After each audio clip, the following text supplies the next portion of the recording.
Ramakrishna Hari Mauli. Evergreen life with प्रणोतीमध्ये तुमच्या सगळ्यांचं मनापासून स्वागत. विठ्ठल म्हटलं की डोळ्यांसमोर उभे राहते ती पंढरीची वारी, चंद्रभागेचा तीर आणि विठू माऊलीचे ते सावळे सुंदर रूप. आजच्या या विशेष व्हिडिओमध्ये आपण पाहणार आहोत अगदी साध्या, सोप्या पण तितक्याच भावपूर्ण पद्धतीने घरात विठ्ठल रुक्मिणीची पूजा कशी करायची. घरामध्ये सुख, समृद्धी आणि सात्विकता आणणारी ही पूजाविधी आज मी तुमच्यासोबत शेअर करणार आहे. व्हिडिओ शेवटपर्यंत नक्की पहा आणि तुम्ही चॅनलवर नवीन असाल तर सबस्क्राईब करायला विसरू नका. आता आपण मूर्तीला स्नान घालणार आहोत.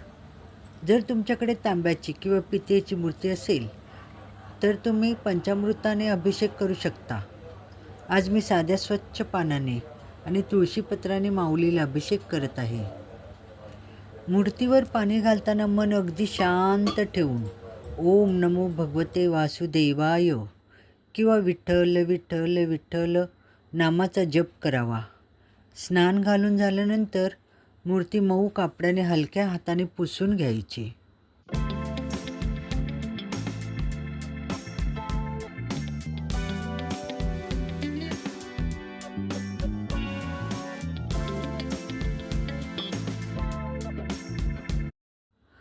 आता रुक्मिणी मातेलाही स्नान घालून घेऊया आणि त्यानंतर रुक्मिणी मातेलाही छान मऊ कपड्याने पुसून घेऊया.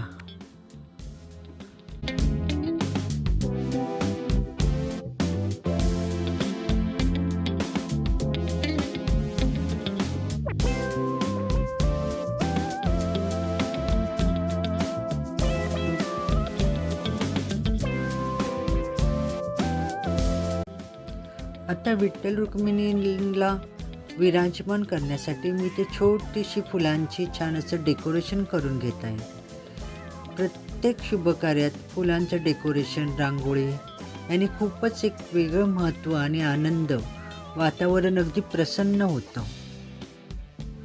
गोलाकार असं मी छान पिवळ्या झेंडूच्या फुलांनी सजून घेतलं. त्यानंतर मध्ये एक एक पाकळी गुलाबाची लावून सुंदर अशी सजावट करून घेतली. ही पहा, इथे किती सुंदर दिसते ही सजावट. अशी सुंदर सजावट झाली. मध्ये मी आसन घालून विठ्ठल रुक्मिणींना विराजमान करून घेतलं.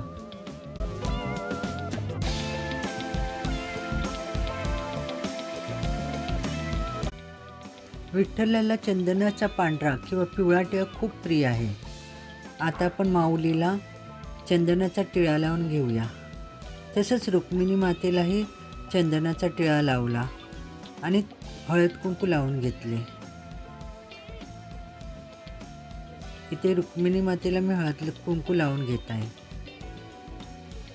त्यानंतर माऊलीसाठी माझ्याकडे सुंदर वस्त्र होतं पिवळं, ते घालून घेतलं आणि त्यावर छान अशी माळ घालून घेतली.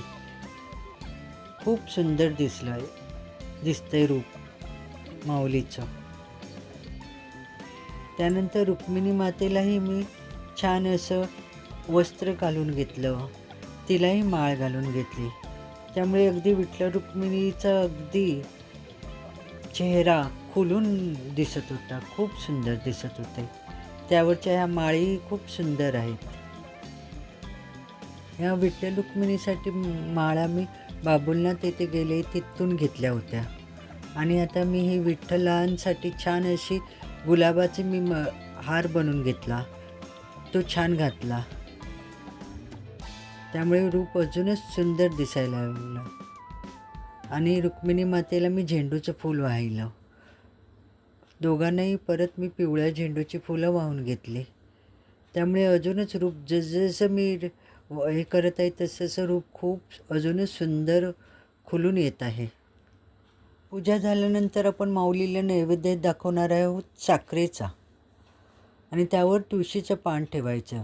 नैवेद्यावर तुळशीचं पान ठेवल्याशिवाय देव तो स्वीकारत नाही अशी श्रद्धा आहे. आणि आता वेळ झाली आहे घरात भक्तीचा सुगंध दरवळण्याची. धूप आणि दीप ओवाळून आपण माऊलीची आरती करूया. युगे 28 विठू माऊली उभी, ही आरती म्हणताना संपूर्ण घरातील वातावरण कसं अगदी पंढरपूरमय होऊन जातं. आरतीच झाली. सुंदरसं विठ्ठल विठ्ठल नामाचा जयघोष संपूर्ण वातावरण प्रसन्न करत होता.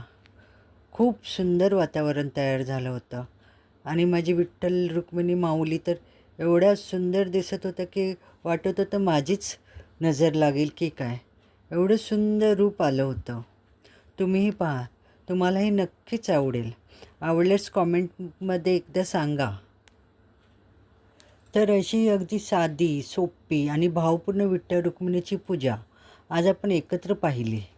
देव फक्त भावाचा भुकेलेला असतो. आपण मोठ्या थाटामाटात पूजा केली नाही तरी चालते, पण मनातून 2 मिनटं जरी विठ्ठल नाव घेतलं तरी माऊली प्रसन्न होते. तुम्हाला आजचा पूजेचा व्हिडिओ कसा वाटला मला कमेंट करून नक्की सांगा. तुमच्या घरी तुम्ही कशी पूजा करता तेही लिहायला विसरू नका. व्हिडिओ आवडला असेल तर लाईक करा, तुमच्या मित्रपरिवारासोबत शेअर करा आणि आपल्या लाडक्या एव्हरग्रीन लाईफ विथ प्रणुती या चॅनलला नक्कीच सबस्क्राईब करा. पुन्हा भेटूया अशाच एका सुंदर आणि नवीन व्हिडिओमध्ये. तोपर्यंत रामकृष्ण हरी. विठ्ठल माऊली चरणी साष्टांग दंडवत. आवडल्यास नक्की कॉमेंट्स करा. तुमच्या एक कॉमेंट्समुळे व्हिडिओ बनवण्यासाठी स्फूर्ती मिळते. कृपया करून एक कॉमेंट्स करा, लाईक करा, सबस्क्राईब करा. तोपर्यंत रामकृष्ण हरी. विठ्ठल विठ्ठल विठ्ठल विठ्ठल विठ्ठल. पांडुरंग पांडुरंग पांडुरंग.